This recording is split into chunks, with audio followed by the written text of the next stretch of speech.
Welcome to another episode of Discovering the Jewish Roots. I'm Dr. Rick Wadge, and we're picking up where we left off last week, and that was in discussing the two mountains and comparing that to the two different advents of the Messiah's coming to this planet.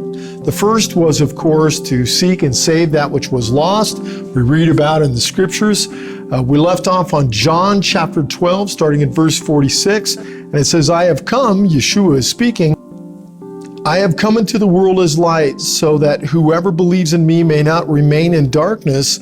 If anyone hears my words and does not keep them, I do not judge him. For I did not come to judge the world, but to save the world. Now, that's where we stopped. But there is also a second advent of Messiah when Messiah comes to judge. And this I compare to the two mountains. That Joshua, they entered into the land. They have the two mountains, one of blessing, one of cursing. So we have the blessing at the beginning. We have the cursing. We have the blessing at the beginning of the Beatitudes. We have the cursings at the end of the Beatitudes. There's too much similarities to think that this is just coincidence. So we're going to pick it up now at when the Messiah talks about when he comes again.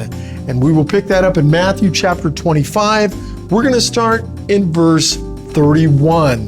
This is what the Son of Man, Yeshua, says. He says, when the Son of Man comes in his glory, that is the second coming, and all the angels with him, then he will sit on his glorious throne. He didn't have a throne the first time. This is the second coming. Before him will be gathered all the nations, and he will separate people one from another, as a shepherd separates the sheep from the goats. And he will place the sheep on his right, but the goats on his left. And then the king will say to those on his right, come, you who are blessed by my Father, inherit the kingdom prepared for you from the foundation of the world. For I was hungry, and you gave me food, and I was thirsty, and you gave me drink. I was a stranger, and you welcomed me. I was naked, and you clothed me. I was sick, and you visited me. I was in prison, and you came to me. Then it continues in verse 37. Then the righteous will answer him, saying, Lord, when did we see you hungry and feed you, or thirsty and give you drink? And when did we see you a stranger and welcome you, or naked and clothe you? And when did we see you sick or in prison and visit you? And the king will answer them, truly I say to you, as you did it to one of the least of these my brothers, you did it to me. Verse 41. Then he will say to those on his left, depart from me, you cursed. I want you to notice I've underlined two major words here. In verse 34, I've underlined blessed, and in verse 41, I've underlined cursed. The two distinctions between the sheep and the goats. Depart from me, you cursed, into the eternal fire prepared for the devil and his angels. For I was hungry, and you gave me no food. I was thirsty, you gave me no drink. I was a stranger, you did not welcome me. Naked, you did not clothe me. Sick and in prison, you did not visit me. Then they will answer, saying, Lord, when did we see you hungry or thirsty, or a stranger, or naked, or sick, or in prison, and did not minister to you? And then he will answer them, saying, truly, I say to you, as you did not do it to one of the least of these, you did not do it to me. And these will go away into eternal punishment, but the righteous into eternal life. So important here. So these two mountains, the mountain of blessings, the mountain of curses, graphically depict what Yeshua tells us about his first and his second coming. the Advents. He first comes to bring the blessing of life through his death on the cross. And then he comes to judge the nations, to separate between the sheep and the goats, those who did and didn't do what God had asked of them. They either lived what they believed or they didn't. Period. End of story. Then they enter into, if you will, the promised land if they do what God tells them to do and they follow God's instructions. And Yeshua gave instructions. He said, if you love me, then you'll do what I tell you to do. You'll follow my commands. Well, that, my friends, is the instructions that God gave to Moses, to Moshe, for the children of Israel before they entered into the promised land, to choose either life or to choose death. This is, in fact, also the message of the Sermon on the Mount. Through the Sermon on the Mount, Yeshua says, with many illustrations and many lessons, look at, he says, live out God's instructions. If you do it, it's going to lead you to life. It'll lead you to blessings. It will lead you, if you will, to Mount Gerizim. But if you don't follow my instructions, it will lead to death, barrenness, desolation. It will lead you to Mount Ebal. And this is one of God's reasons, I believe, for giving us commands and instructions so that we actually get a choice and we can choose to follow after him. Look this up, if you would, in Deuteronomy chapter 11, verse 26 and 27. It says this, and you know this verse, you've seen this before. It says, see, I am setting before you today a blessing and a curse. The blessing, if you obey the commands of the Lord your God that I'm giving you today. The curse, if you disobey the commands of the Lord your God and turn from the way that I command you today by following after other gods which you have not known. In other words, they're brought in from the people of the land that you're going to take over, to inherit, and you don't understand how bad it's going to be for you. It is going to destroy your life. In the same way, in fact, in the Garden of Eden, God told the first couple, you can eat from any tree, and that included the tree of life. But instead of taking life, they chose to eat from the other tree. What was the other tree? Well, it was really the tree of decisions, wasn't it? And it was the tree of knowing good and evil that would propel mankind for the rest of history to be forced into making the decision from now on between good and evil. So it truly has propelled us into decision-making all over again and every day of our lives. You know what's interesting to me is when you do a search for the word choose or chose or choosing in the Torah, you find phrases like this repeated over and over again. Here's a few. Check this out. The Lord will choose. God will choose. The Lord your God will choose. I will choose. These are all phrases that you find when you do that search. Well, these statements refer to where his people should go and where his people should live, and how they should handle this or how they should handle that. And this is consistent all the way through the Torah until you get to this passage found in Deuteronomy chapter 30, verse 19. Check it out. It says, I call heaven and earth to witness against you today that I have set before you life and death, blessing and curse. Therefore, God says, choose life that you and your offspring may live. You see, that's the choice. That's the choice. And what was presented before the people that day as the Messiah sat down to teach was the choice of the blessing or the curse, either life or death. And what they did with his words that day would then reflect their choice on what they were going to do with their lives. So the Messiah begins to tell them how they then can enter into the blessed life, or comparative to how they can enter into the promised land. We're going to go into Matthew chapter 5, starting in verse 1. I know we keep bouncing into the Sermon on the Mount and then back out of it again, but we're setting this up so we understand the key concepts of what's going on comparatively to the Garden of Eden, having first choices, life and death, that would propel us to mankind to always have choices through the choice of either Mount Gerizim or Ebal, and also this choice then of, are you going to enter into the promised land? Are you going to enter into life? Are you going to follow after the Messiah's words? And these are what we find in the Sermon on the Mount. Matthew chapter 5, starting in verse 1. When he saw the crowd of people, Yeshua, he ascended the mountain and he sat there, and his Talmudim, his disciples, approached him. He opened his mouth and he taught them, saying, "Oh, the gladness of the poor in Ruach, for theirs is the kingdom of heaven." And that's, I believe, the Delitzsch translation. Now, as we begin to work through the Sermon on the Mount, we're really going to delve into the Sermon on the Mount.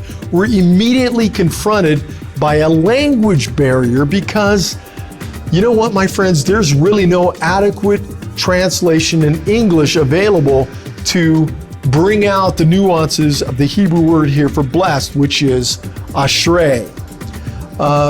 There just isn't. The master begins his teaching by declaring, ashrei are the poor in spirit. Ashrei are those who mourn. So, you know, we really better figure out what in the world this means if we're going to understand its implications for our lives. Well, to start off with, ashrei statements like this are very common in biblical and rabbinic literature. The book of Psalm begins with the words, "Ashrei is the man who does not walk in the counsel of the wicked." Now, the Net Bible even translates the Hebrew as, check this out, "Oh, the happiness of the man." The translators of Jesus' word ashrei into Greek use the word makarios in Greek. And Greek guys, who I used to be, Greek guys typically look at works such as Homer, Plutarch to understand Yeshua's words. The Greek word makarios is used in Homer's Iliad when he writes this. He says, "Be ye witnesses before the immortal gods and before mortal men." Now here, the word immortal is the translation of makarios that is used in the Greek translation of the Beatitudes. Blessed is. Makarios is the poor in spirit in the Greek. Well, they're happy. Well, and in Homer's case, they're happy because they're gods. So, you know, instead of trying to understand Homer and what he meant in the Greek of the Iliad, I think that's foolishness now after all these years. I want to understand Yeshua and what he meant in the original Hebrew or Aramaic of the Sermon on the Mount, because that was his language. That certainly was his culture, not the Greek of the Iliad. That's just foolishness. And it's a separation between Yeshua being a Jewish rabbi in the first century in the area of the Galilee and Jerusalem. So, my friends, what does ashrei mean? Well, the actual word that Jesus, Yeshua, used, what does that actually mean, ashrei? Well, various translations render it as either fortunate or joyful or blessed, or most regrettably, really, the word from Homer, and that would be happy. Well, I want you to think about it just for a minute. Let's get real practical. How ridiculous it would be to say, happy are those who mourn. You know, I mean, honestly, let's get real about this. Perhaps the closest translation comes from the jargon of psychology, and I'm quoting from First Fruits of Zion. I just love these guys. It says this: "Those who have come to a state of inner peace and contentment are called self-actualized. Deeply contented is even better." The Master says, deeply contented are the poor in spirit. But ashrei has another element as well, as just how the person perceives themselves, because it carries with it the idea of having divine acceptance. And that comes from W.D. Davies and his classic commentary on the Sermon on the Mount. Did you know that the book of Matthew was originally written in Aramaic, the language of Jesus? You know, there comes a time in a person's life when you want to know what you believe and why you believe it. When you have to stop the madness of the modern world and go back to where you first believed. You can do that with Israel TV Network. For the first time in over 2,000 years, a line-by-line commentary on the Aramaic original book of Matthew has been created by Dr. Rick Wadge. You can learn along by watching Israel TV Network, Discovering the Jewish Roots. You can own this piece of history by going to Amazon.com and ordering Discovering the Jewish Roots of the book of Matthew. Stop the world. Enhance your mind with the unchanging Word of God today. Well, by the way, the opposite of ashrei in Hebrew is oi, which we have translated into English as woe to you, scribes and Pharisees, woe to you who are rich. You know, you've read that. Woe to those who are satisfied now, for you will go hungry. So, whereas ashrei is having divine acceptance, oi is not being accepted. Now, turn if you would to Matthew chapter 5, verse 43. Here we read that Yeshua says this. He says, "You have heard that it was said, you shall love your neighbor and hate your enemy. But I say to you, love your enemies and pray for those who persecute you, so that you may be sons of your Father who is in heaven. For he makes the sun rise on the evil and on the good, and sends rain on the just and on the unjust." Here, Yeshua is quoting from Leviticus chapter 19, and this is what it says. Go down to verse 17 in Leviticus 19. It says, "You shall not hate your brother in your heart, but you shall reason with your brother, lest you bear sin because of him. You shall not take vengeance or bear any grudge against the sons of your own people, but you shall love your neighbor as yourself. I'm the Lord." And it continues. So, in the first part of this sentence, Yeshua is quoting from the Torah, but nowhere that I can find, nowhere in the entire Torah does it tell us to hate our enemy. In fact, the rabbis didn't teach that either. So where is Yeshua quoting from? This is so important. In scroll 1QS, otherwise known as the community scroll or the community rule, it reads this way, and this comes from the Dead Sea Scrolls.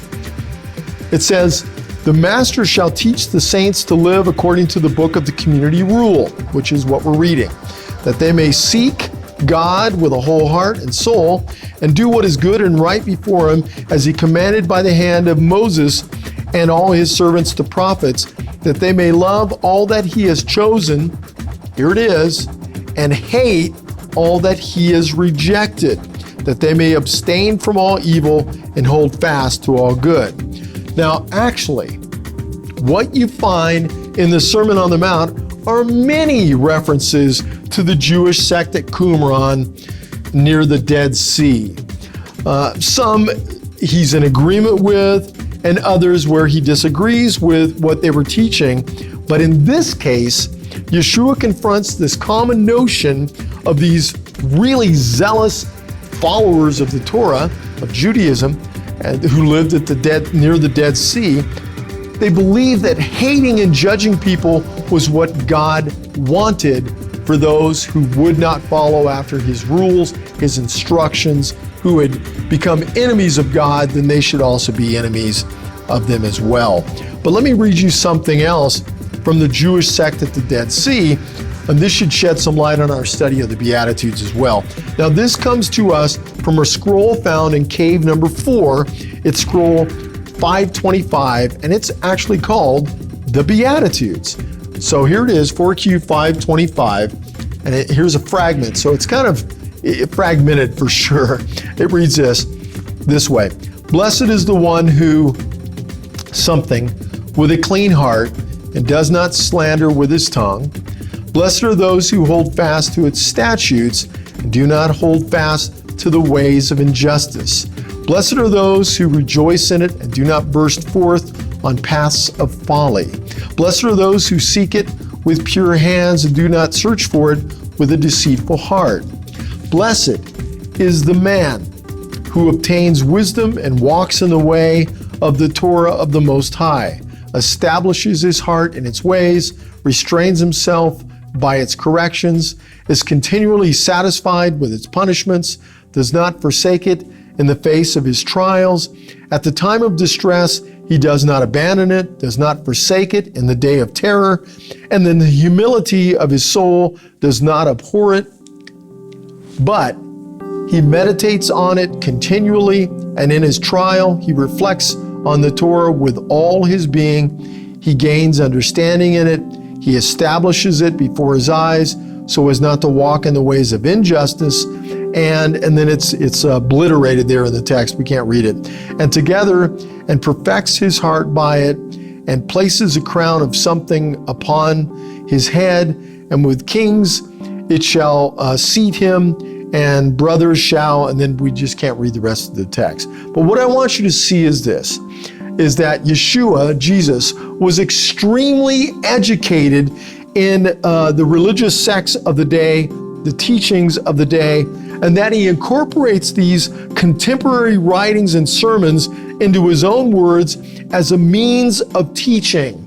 Now, that goes so against what many modern scholars believe that just don't understand the culture, certainly don't understand the Hebrew or Aramaic idioms, and apparently do not understand the writings of the day, because Yeshua incorporates the writings of the day to make a point.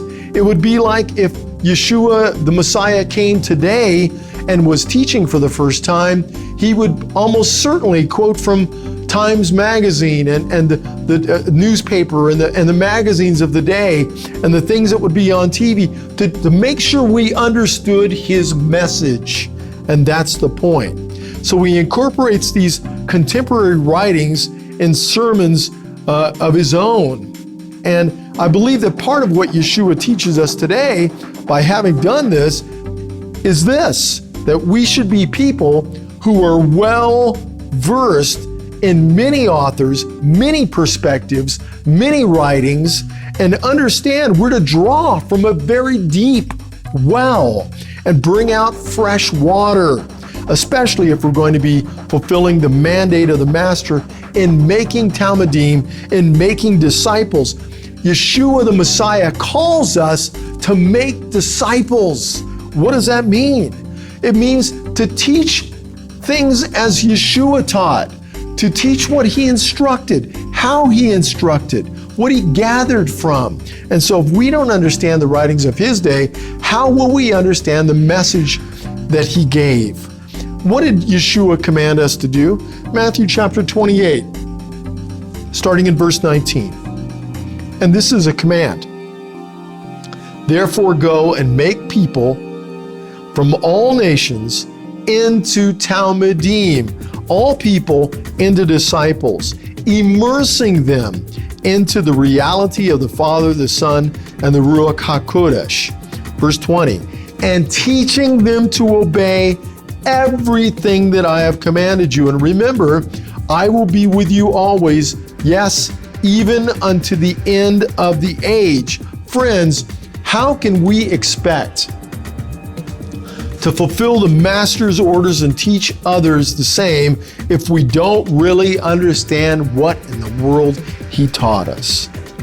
You see, so we're on the right track of going back painstakingly and breaking down his words, understanding them, dissecting them, pulling the bark off the trees, getting a closer look at the forest so that we understand what it is he taught and why, so that we can apply it to our lives.